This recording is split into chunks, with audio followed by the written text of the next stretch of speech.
परमेश्वर आप सबको बहुत आशीष करें। मेरा नाम पास्टर बंटी और मैं पंजाब से हूँ। प्रभु के लोग, प्यारे लोगों, आज हम प्रभु के वचन से 4 बातों को सीखेंगे जो बहुत ही ज़्यादा ज़रूरी भी है। खास करके मसीहत के लिए जो लोग प्रभु यीशु मसीह को अपना जीवन दे चुके हैं, उनके लिए ये बातें बहुत ही ज़्यादा ज़रूरी भी हैं।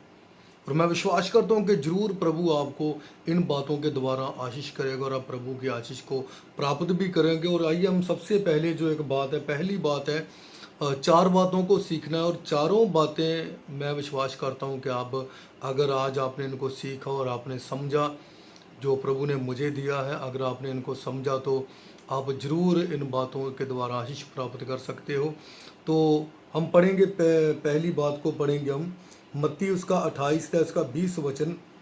तब उन्हें सब बातें जो मैंने तुम्हें आज्ञा दी है मानना सिखाओ, और देखो मैं जगत के अंत तक सदा तुम्हारे संग हूँ। तो सबसे पहली जो बात है वो ये है कि यीशु मेरे साथ है। यीशु क्या है? मेरे साथ है। प्रभु यीशु मसीह मेरे साथ है, परमेश्वर मेरे साथ है। और अभी के लिए नहीं, जगत के अंत तक। और ये बात सिर्फ प्रेरितों के लिए नहीं है कि जो समय उनके साथ मौजूद थे, चाहे किसी एक कौम के लिए नहीं है, ये हर किसी के लिए जो प्रभु यीशु मसीह के ऊपर विश्वास करता है। ये सिर्फ उस समय के लिए, लेकिन हर पीढ़ी में, हर पीढ़ी दर पीढ़ी जो जो लोग उनके ऊपर विश्वास करते जाएंगे, प्रभु यीशु मसीह उनके साथ है। लेकिन आप याद रखें, अगर आज आप अपने जीवन में सोचते तो प्रभु कैसे आपके साथ है। याद रखें, परमेश्वर हर दुख में, हर एक परेशानी, हर एक समस्या में आपके साथ है। हमें पता होना चाहिए जब हम प्रार्थना करते हैं तो कैसे परमेश्वर हमारी प्रार्थना को सुनता है। वो अदन की वाटिका में भी साथ साथ चलता। परमेश्वर की जो इच्छा है वो यह है कि मनुष्य के साथ रहे, वो उससे बातें करे, वो मनुष्य उनसे प्रार्थना करे और परमेश्वर उसकी इच्छा को पूरी करे। तो परमेश्वर हमारे साथ है, वो अंत तक, जब तक आप जीवित हो तब तक आपके साथ है। लेकिन एक बात और बताऊं, जैसे हम संसार में बातों को सुनते हैं, बहुत से लोग इन बातों को बोलते हैं परमेश्वर तो हर एक इंसान के साथ है। तो ये भी एक बहुत बड़ी समस्या। लेकिन मैं आपको बताना चाहता हूँ, परमेश्वर उसके साथ है जो परमेश्वर के साथ है। तो इस बात को मैं थोड़ा सा क्लियर करूं। जैसे हम सोचते हैं, आप सोचें रोज़ लोग जो झगड़ा करते हैं, तो हम ये नहीं कह सकते परमेश्वर उनके साथ है। और रोज़ लोग दारू पीते, हम ये नहीं कह सकते कि परमेश्वर उनके साथ है। जो बलात्कार करते, हम ये नहीं कह सकते कि परमेश्वर उनके साथ है। और जो लोग ये कहते हैं कि परमेश्वर हर इंसान के साथ है, तो उनको ये समझना चाहिए बलात्कार करने के समय क्या परमेश्वर उनके साथ था? क्या दारू पी के रात को अपनी पत्नी को मारने के समय परमेश्वर उनके साथ था? आप जब पाप करते हैं तो परमेश्वर पाप को नफरत करता है।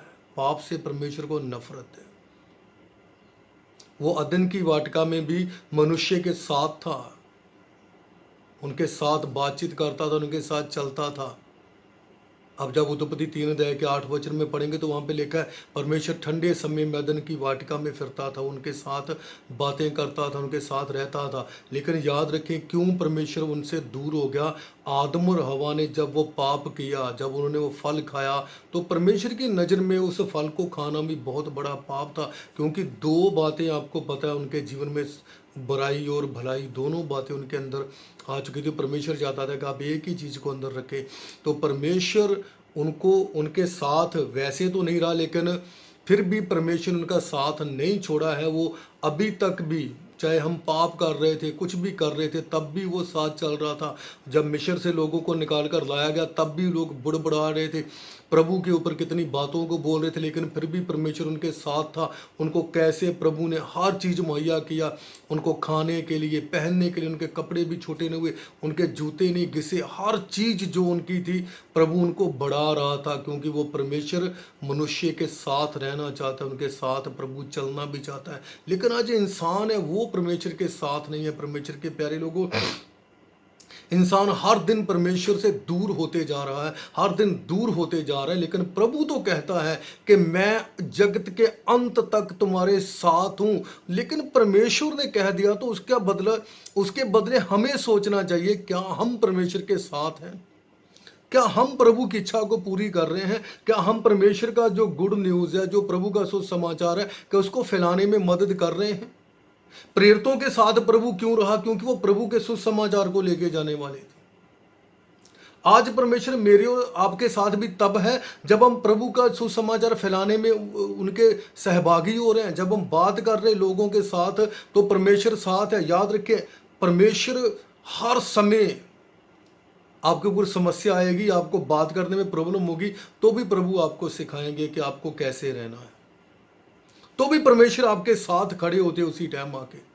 दानियल के साथ थे जब वो शेरों की मांद में डाल दिया गया। अब सोच के देखे कितनी बड़ी समस्या थी वहां पे।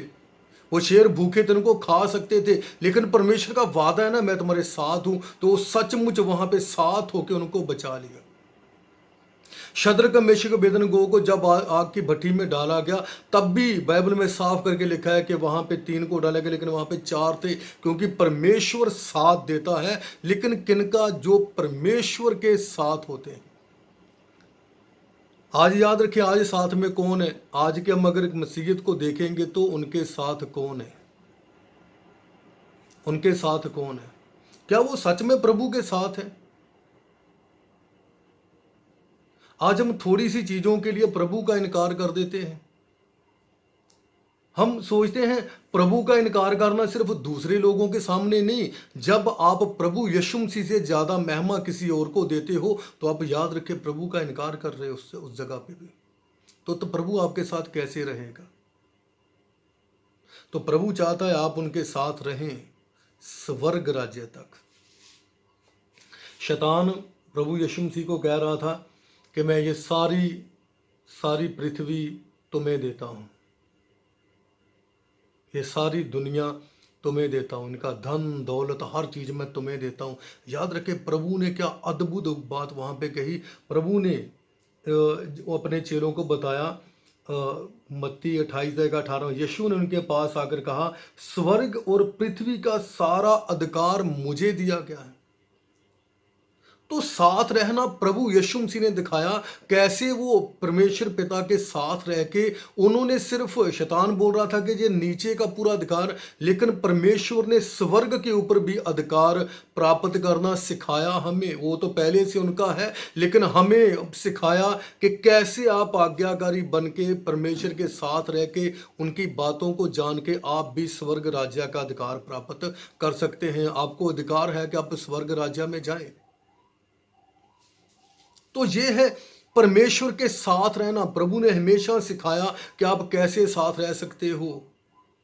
कैसे वो पापियों के भी साथ जाके बैठ जाते थे, कैसे जक्की को प्रभु ने गले लगा लिया, कैसे उनका जीवन को है वो कैसे बदल दिया। वो हमेशा साथ रहने के लिए आए थे, और आज प्रभु आज भी चाहते हैं कि वो हमारे साथ रहें। लेकिन मनुष्य की जरूरत है, हमें जरूरत है कि हम परमेश्वर के साथ रहें और परमेश्वर की आज्ञाओं को माने, उनकी बातों को माने, और प्रभु का वचन दूसरों तक लेके जाने में हम उनके सहभागी बने। तो वो तो परमेश्वर हमारे साथ है। प्रभु के प्यारे लोगों, हमें जरूरत है, और ये बहुत बड़ी एक ताकत भी मिलती है जब हमें ये पता चले कि यीशु मेरे साथ है।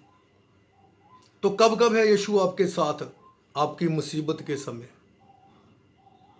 जब आप कहीं पे प्रॉब्लम में फंस जाते हो, तो याद रखें परमेश्वर आपको बाहर निकलने के रास्ता भी बताते हैं, तो आपके साथ होते हैं।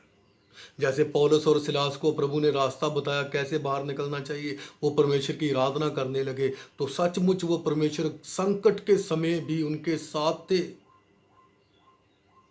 कैसे परमेश्वर साथ होते हैं। पतरस को जब जेल में डाला गया, तब परमेश्वर साथ थे, अपने दूत को भेजा और पतरस को बाहर निकाल दिया। तो परमेश्वर, हम जानते हैं कैसे आपकी खुशी के समय भी परमेश्वर आपके साथ होंगे।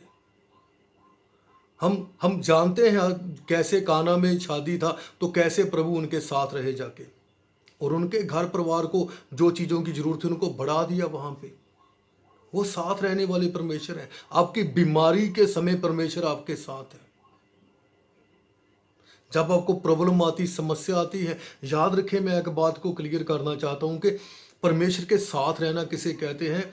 जो कंगाल, जो लाजर था, जो भिखारी, उनके जीवन को आप देखोगे, उनके जीवन को देखोगे तो वो कैसे था, साथ था परमेश्वर के। कैसे उसका जीवन था, कुछ भी नहीं, अच्छा पहनने को नहीं, अच्छा खाने को नहीं, लेकिन परमेश्वर के साथ जो उसका रिश्ता था वो बढ़िया था। अजूब के साथ देखे वो कैसे परमेश्वर के साथ रहता है, सब कुछ नष्ट होने के बाद भी वो परमेश्वर के साथ है और परमेश्वर भी उसके साथ था। तो सही में ये बहुत बड़ी एक अद्भुत बात है। मैं विश्वास करता हूँ कि आपने इस बात को बहुत अच्छा से लिया होगा अपने जीवन में। और भी बहुत सी बातें हैं परमेश्वर के प्यारे लोगों, लेकिन हमें सब बातों को सीखना है, चारों बातों को, कि परमेश्वर कैसे हमारे साथ हैं, कैसे वो प्रेम करते हैं। और मैं तो आज भी कहता हूं कि अगर आप अभी से प्रार्थना करेंगे, आपके घर में कितनी भी बड़ी समस्या क्यों ना हो, आपके माता की, आपके पिता की, भाई की, बहन की, पत्नी की, आपके बच्चों की, तो परमेश्वर आपके साथ है। आपको उनको महसूस करना पड़ेगा। अब जब प्रार्थना करेंगे तो आत्मा आपके पास आएगा। आपको अनुभव होना चाहिए कि मैं सचमुच परमेश्वर के साथ हूं और परमेश्वर भी मेरे। लेकिन सबसे पहले खुद को जांचना है, खुद को देखना है, क्या मैं परमेश्वर के साथ हूं? क्या सही में मैं परमेश्वर के साथ हूं? जब तक आप परमेश्वर के साथ नहीं जाएंगे तो परमेश्वर भी आपके साथ नहीं आएगा। तो सबसे पहले आपको परमेश्वर के साथ होना है। प्रभु तो हमेशा से आवाज दे के बुला रहा है कि मैं तुम्हारे साथ रहना चाहता हूं। वो तो अपना स्वर्ग छोड़कर भी धरती के ऊपर आ गया सिर्फ साथ रहने के लिए। उनको साथ रहना अच्छा लगता है। और एक भविष्यवाणी थी जो पुराने नियम से लेकर नए नियम तक पूरी होनी थी। और इमैनुअल बाइबल में लिखा है, मत्ती 1:23 में, कि उसका नाम इमैनुअल रखा जाएगा, जिसका मतलब है परमेश्वर अपने लोगों के साथ है। तो वो तो हमेशा से, शुरू से यही चाहता था कि मैं इनके साथ रहूं।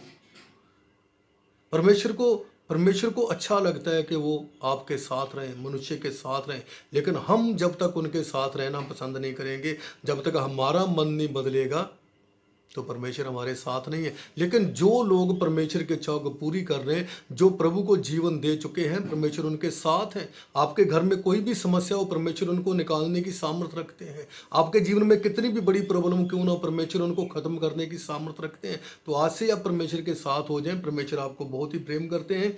दूसरी बात है जो, कि यीशु मेरे अंदर है।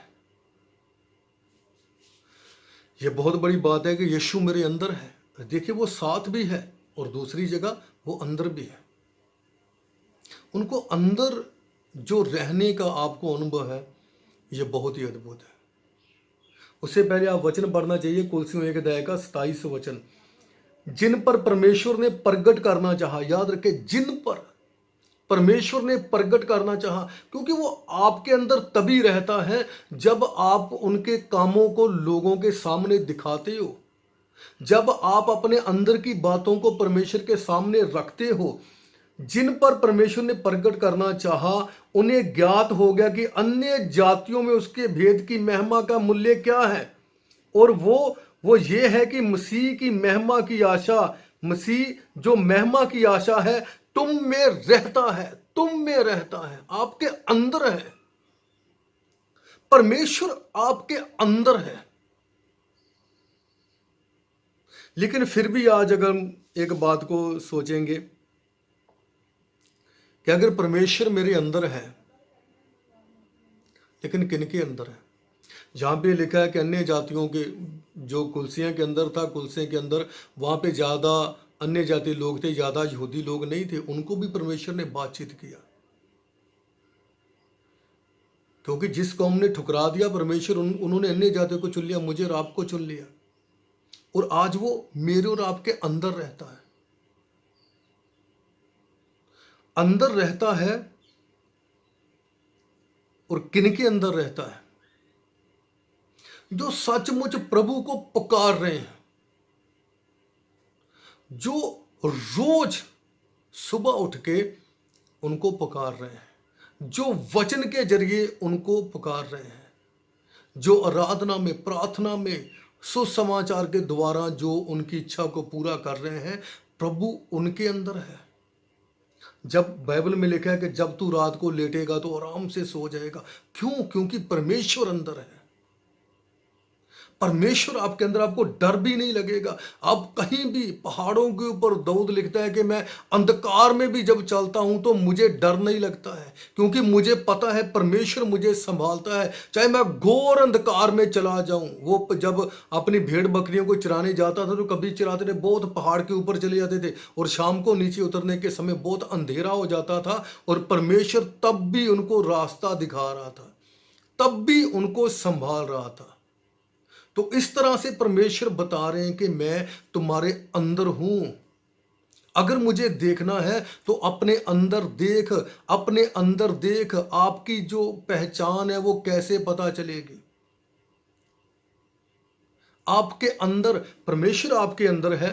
और एक फल की आपको पता है पहचान कब होती है?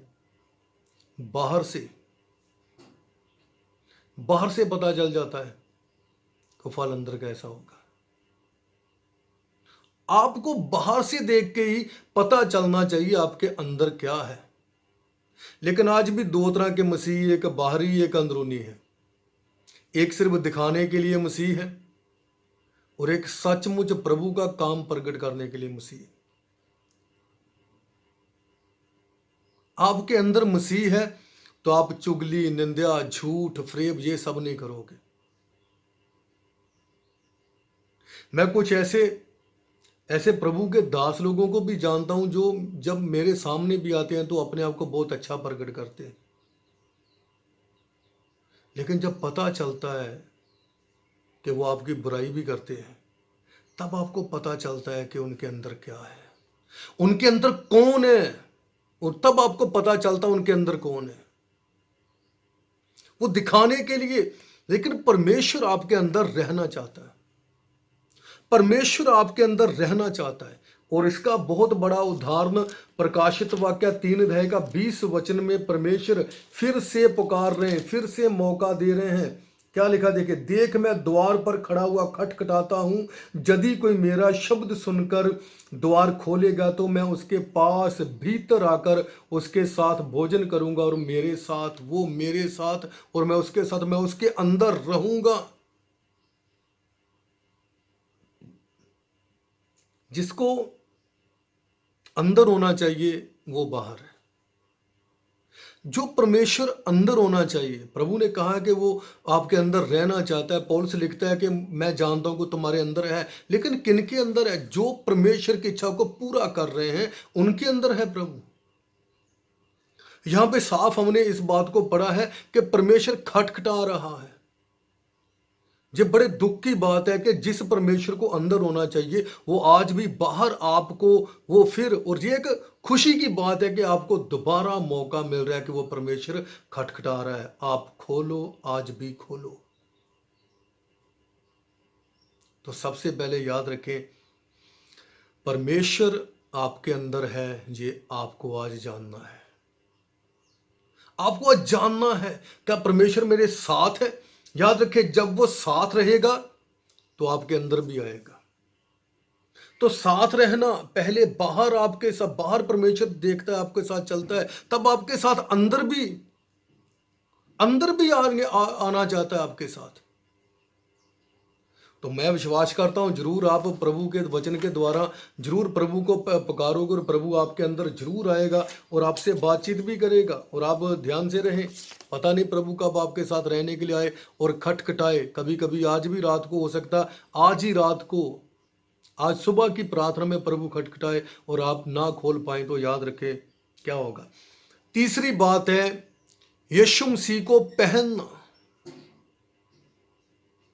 यीशु मसीह को पहन लो।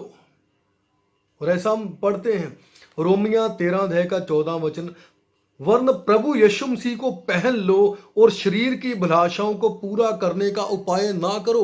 तो यीशु मसीह को, और गलातियां में भी पढ़ेंगे हम इसी वचन के बारे में, 3 अध्याय का 27 वचन, ये दोनों वचनों को साथ में पढ़ के हम बात करेंगे।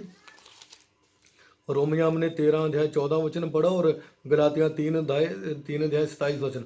और तुम में से जितनों ने मसीह में बपतिस्मा लिया उन्होंने मसीह को पहन लिया। तो यीशु मसीह को पहनना बहुत बड़ी बात है। तो पहनना सबसे पहले याद रखें, बाहरी बाहरी रूप है जो पहनते हैं।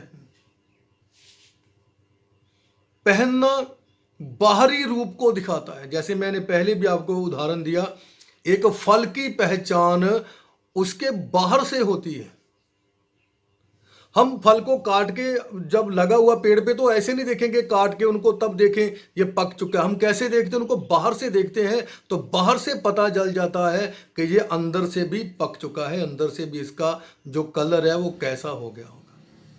तो ऐसे ही प्रभु के प्यारे लोगों, अगर आपने प्रभु यीशु मसीह को पहन लिया है तो आपकी पहचान सबसे पहले बाहर से दिखाई देनी चाहिए। अब याद रखें, एक पुलिस वाले की जो जो उनकी जो आदर है, उनका सम्मान है, उनका डर है, उनकी यूनिफॉर्म से है, उनके कपड़ों से है। जब तक वो कपड़े पहन अगर वो ऐसे बाहर चले जाएंगे तो लोग शायद उनसे नहीं डरेंगे उतना,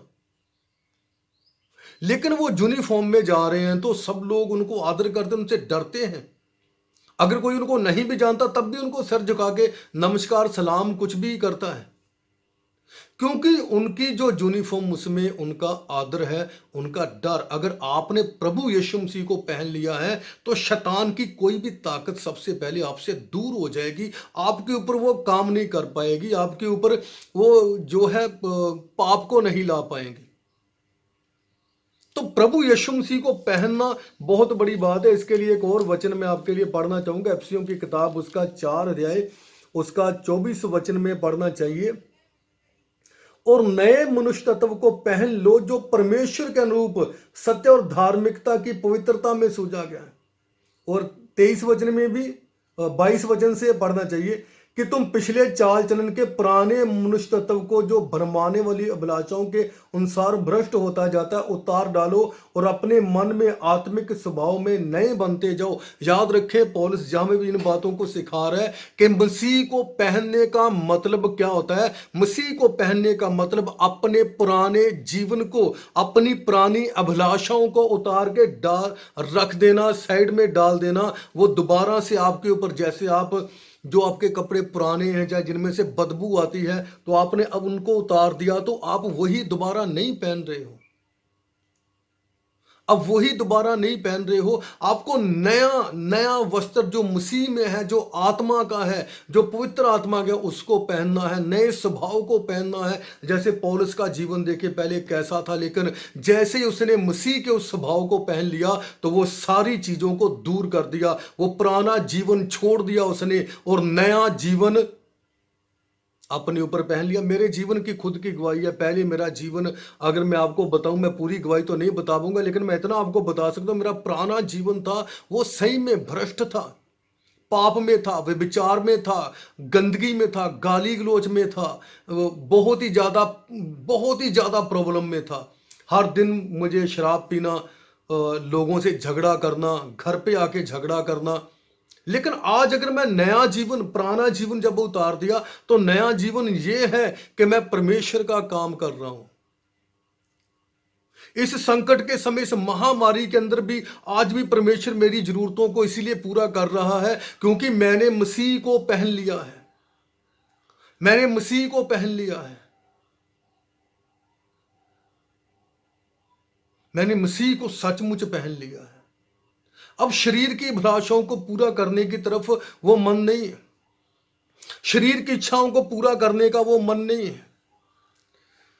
हालेलुया। जैसे पौलुस, याद रखें, इन बातों को लिखता है कि मैं अपने शरीर को मारता कुटता और वश में लाता हूं। तो जो मसीहत को पहनना, प्रभु यीशु मसीह को पहनना, बपतिस्मा लेने के बाद आप प्रभु को पहनने का मतलब है अपनी पुराने जीवन को छोड़ देना, पुरानी बातों को छोड़ देना, उन्हें रद्द करना अपने जीवन से। तभी आप प्रभु को पहन के बैठे हुए हो। अगर आपने उन बातों को नहीं छोड़ा तो अभी भी आप वैसे हो जैसे पहले चल रहे थे। लेकिन सचमुच प्रभु यीशु मसीह को अगर आपने पहन लिया है तो आप कहीं भी चले जाए, अब कहीं भी। पहनने का मतलब हम आसानी से समझे तो हम देखते हैं कुछ चीज़ों को हम खरीदते हैं, मोबाइल हो गया, लैपटॉप हो गया, चाहे और भी कुछ आपका जो आपको पता है कि खराब हो सकती हैं, तो हम उसके ऊपर वो लेमिनेशन उनको करवाते हैं। क्यों? हमें उनकी फिक्र है, इनके ऊपर स्क्रैच ना हो जाए, इनके ऊपर कुछ प्रॉब्लम ना आ जाए। ये जीवन को वैसे ही लेमिनेशन करो अपने को, अंदर से भी और बाहर से भी। जैसे नूह ने अंदर और बाहर दोनों तरफ राल लगाई थी कि वो अंदर से भी पूरा सेफ होना चाहिए और बाहर से भी, ना तो पानी बाहर से अंदर जा सके और ना अंदर की कोई चीज अंदर से भी, जो अगर कुछ हम गिराएंगे तो वो लकड़ी को खराब नहीं करना चाहिए।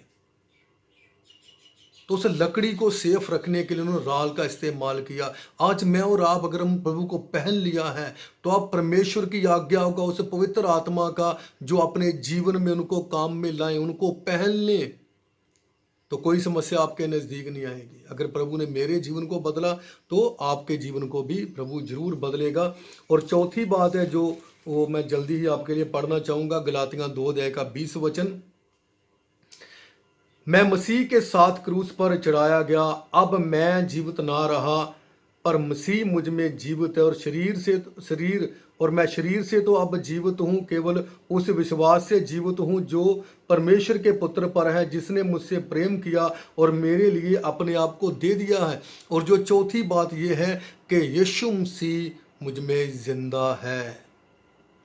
अब मुझ में मैं जिंदा नहीं हूं, अब मुझ में मसीह जीवित होना चाहिए, क्योंकि मैंने अपने आप को क्रूस के ऊपर चढ़ा दिया। मतलब अगर हम पहले देखते हैं तो संसार के लिए जो क्रूस है वो एक मृत्यु का चिन्ह है, लेकिन पौलुस ने जो इसका अर्थ बताया वो नया जीवन बताया उसने, कि मेरे अंदर प्रभु जिंदा है। मैं क्रूस के ऊपर चढ़ गया, मतलब मैंने अपने जो काम थे वो पुराने छोड़ दिए। मैंने वो सब चीजों को जो पहले से कर रहा था वो सबको उतार डाला है। लेकिन आज मुझ में मसीह जिंदा है, आज मुझ में प्रभु यीशु मसीह जिंदा है।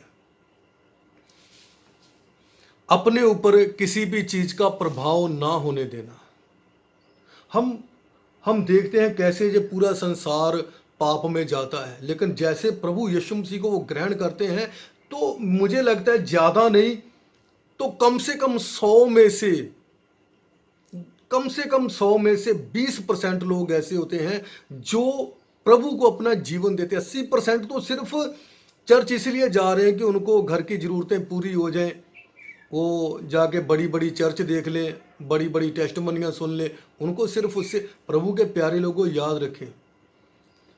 आप एक बात को याद रखिए, अगर आप प्रभु के साथ चल रहे हैं तो आप बीमारी आपके ऊपर आ गई तो इससे ना डरें, क्योंकि बहुत से लोग आज प्रभु को सिर्फ इसीलिए प्रेम करते हैं कि वो सोचते हैं उनकी बीमारी चली गई। नहीं, इसीलिए प्रभु से प्रेम ना करें। याद रखें, बीमारी रहकर आप स्वर्ग तो जा सकते हो। अगर आपके अंदर बीमारी है और आप बीमारी में मर जाते हो तो स्वर्ग आपके लिए है। लेकिन बीमारी ठीक हो गई लेकिन पाप बाहर नहीं गया तो आपके लिए वो स्वर्ग द्वार बंद होता है। मैं फिर से वो धनी और लाजर की बात, उनको आप साफ देख सकते हैं। धनी को कोई बीमारी नहीं है, कोई परेशानी नहीं है, वो अच्छा से खा रहा है, सब कुछ धन दौलत पैसा उनके पास, ऐशो राम की हर चीज है, लेकिन उनका जीवन कहां गया? नरक में। और एक के ऊपर बीमारी है लाजर के ऊपर, लेकिन वो कहां गया? स्वर्ग में। उनको लेने स्वर्ग दूत आते हैं और इनको नरक में डाल दिया जाता है, क्योंकि आप प्रभु ने जो कहा उसने नहीं किया। तो आप याद रखें, मैं फिर से कहना चाहता हूं, बीमारी रहते हुए आप स्वर्ग जा सकते हैं। पौलुस भी तो लिखता है कि मैंने अपनी प्रार्थना की 3 बार, मैंने जो मेरे ऊपर प्रॉब्लम थी, मुझे बीमारी थी, लेकिन प्रभु ने कहा मेरा अनुग्रह तेरे लिए काफी है, मेरा अनुग्रह तेरे लिए काफी है। तो पौलुस लिखता है मैं स्वर्ग में उठाया गया, तीसरे स्वर्ग तक उठाया गया। वो खुद के बारे में बात कर रहा है। तो बीमारी के रहते हुए आप स्वर्ग में जा सकते हुए 100% है। ये 100% है। आप बीमारी में भी स्वर्ग जा सकते हो, लेकिन पाप अगर आपके पास है, अगर आप पाप में मर जाते हैं तो आपके लिए स्वर्ग द्वार बंद होता है। अगर आप आज स्वर्ग के राज्य में जाना चाहते हैं, उनको प्राप्त करना चाहते हैं, तो आपके अंदर यीशु मसीह जीवित रहने चाहिए। यीशु आपके अंदर जिंदा रहना चाहिए, और वो तब जिंदा रहेगा जब आप अपनी अभिलाषाओं को उतार डालोगे, जब आप क्रूस के ऊपर अपने जीवन को चढ़ा दोगे, अपनी पुरानी अभिलाषाओं को उतार डालोगे। हमें हमें पाप के ऊपर जीत प्राप्त करना, हमें इस जीवन के ऊपर जीत प्राप्त करना है। हमें यीशु मसीह में जिंदा रहना है, और प्रभु मुझ में जिंदा रहना चाहिए। अगर आप में प्रभु जिंदा रहते हैं, अगर आप में प्रभु जीवित हैं, तो आपको संसार की कोई भी ताकत परमेश्वर के राज्य में जाने से नहीं रोक सकती। आप 100% प्रभु के राज्य में जाने के लिए तैयार हैं। तो प्रभु के प्यारे लोगों, ये वीडियो लंबा हो जाएगा, और मैं चाहता हूं कि हम 4 बातों को ध्यान रखें। यीशु मेरे साथ हैं, यीशु मेरे अंदर है, यीशु को मैंने पहन लिया, और यीशु मुझ में जीवित है। ये 4 बातें अगर आप पूरी रीति से प्रभु के साथ करते हो, तो स्वर्ग का राज आपके लिए खुला है। सबको जय मसीह की, प्रभु सबको आशीष करे।